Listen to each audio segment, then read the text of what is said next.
So hello everyone, I hope that you have a good day. So in this video, I'm going to explain a little bit about language and then the grace Maxim and then the types of Maxim, and then of course I'm going to explain the Flouting Maxim. But before we start, I want to introduce the member of our group. That is me and Yerobia and then Muhammad Yudistira. But I want to address something first. So in this video, to, I'm the one going to explain all of the materials that we already prepared because for some reason Muhammad Yudistira cannot make the video. So the one that going to do all the presentation is gonna be me. So let's just start. So basically, language is a vehicle to inform and transfer ideas and thought through communications. Humans have developed language based on the need for communication. In order for communication to happen effectively, there need to be a speaker and hearer in every turn of speech. Ideally, the speaker and the hearer need to have some kind of cooperation to convey and to understand each other's speech clearly in each turn. This is so the speaker can deliver his or her message in an understandable fashion, and the hearer can understand the speaker's intended message.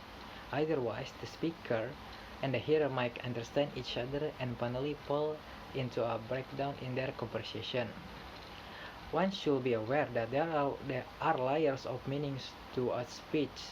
Having said that, what a person means might be different from what the person say. This notion was suggested in Grass's theory, in which he proposed to a hearer that may receive different layers of meanings from a speaker, which can be expressed meaning or imply meaning. So also, Grass in 1975 suggested a principle called the cooperative principle.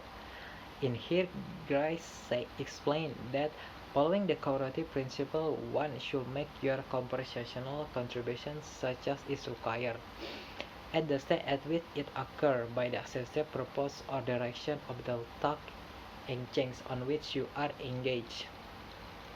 In accordance to that, he suggested that if people were to have a successful and smooth conversation, they should follow the principle which he associated to four conversational maxim. That is the maxim of quality, and then maxim of quantity, and then maxim of correlation, and the last one is maxim of minor. So I'm going to explain the first one, that is maxim of quality. So maxim of quality is where one should not say anything about a topic in which she or he lacks adequate evidence of. And also, one is not allowed to lie or say what he or she believes to be false. So the keyword in this maxim is truth or instatement. That is the maxim of quality. And then the second one, the maxim of quantity. In here, one should not make the contribution to the conversation less or more than is required. In other words, make the contribution as informative as required for the purpose of the conversation. That is the maxim of quantity. And then the third one is the maxim of relation. So in here, one is required to say something relevant to the topic. That is the maxim of relation. And then the last one, the maxim of manner. So in here, one should avoid ambiguity and obscurity of expression, and he or she should do the conversation with the order that are already ordered by the rule that are already grace conveyed to the maxim theory. That is the language, a little bit about language, and then the grace maxim and the types of maxim. And then moving on to the Flouting Maxim. So, Flouting Maxim is a cooperative maxim that the speaker desires the greatest understanding in his or her reception, because it is expected that the interlocutor is able to uncover the hidden meaning behind the utterance. That is the Flouting Maxim. For example, the Flouting Maxim of quality. Teacher to a student who arrives late more than 10 minutes to the class meeting. Wow, you're such a punctual fellow. Welcome to the class. And then students say, sorry sir, it won't happen again. In here you can clearly hear from what I said that the teacher say, wow, you're such a punctual fellow. Welcome to the class.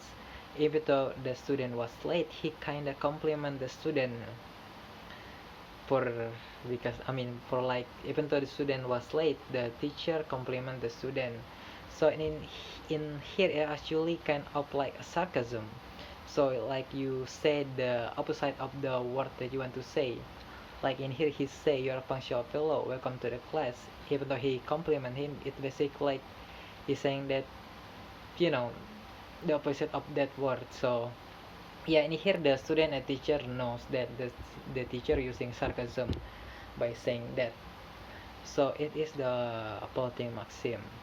So for the Flouting Maxim to happen or be understood by people, the people need to understand the context that they like that happen to them around them, like the cooperation. Because if one person did not know or maybe do not have the knowledge about the, for example, the sarcasm that the people that using it, then probably that person will not understand.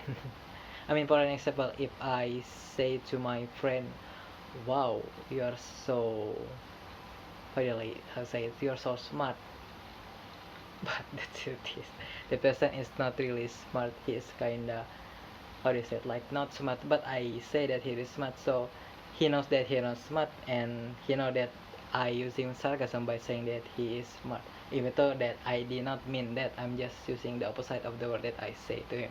That is the Flouting Maxim, example of the maxim of quality. And then moving on, we are the Flouting Maxim of quantity. So in here the context is Majid and Ali are talking on the phone. So Ali say, where are you, Majid? And then Majid answer, I'm in my clothes. So in here Majid tells the truth because it is expected that people are always in some clothes. Yet he floats the maxim of quantity because the information is insufficient for Ali. That is the plotting of quantity, the maxim of quantity. And then moving on, the plotting of maxim of relevance. So in here Bob saying, what were you and Anna talking about? You were looking at me all the time. And then Mary's answer, oh well, why don't we go get something to drink? So in here Mary answered Bob's question with a suggestion in an obvious attempt to evade it, perhaps to avoid hurting Bob's feelings.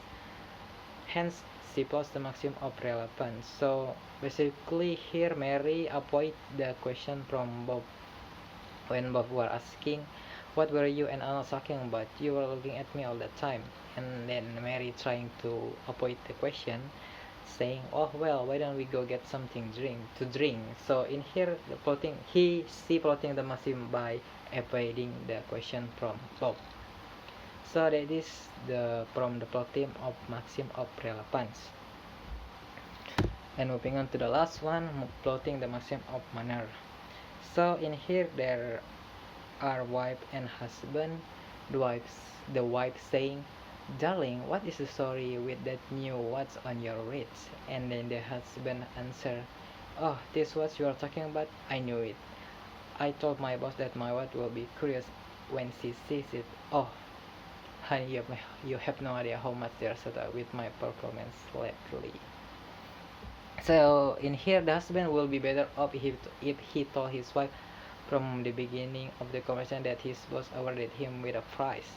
However, he plots the maxim of manner to assure his wife that the watch was a gift from a person that she also knew, and there is no need for jealousy. I think that is all from the maxim of manner. Thank you.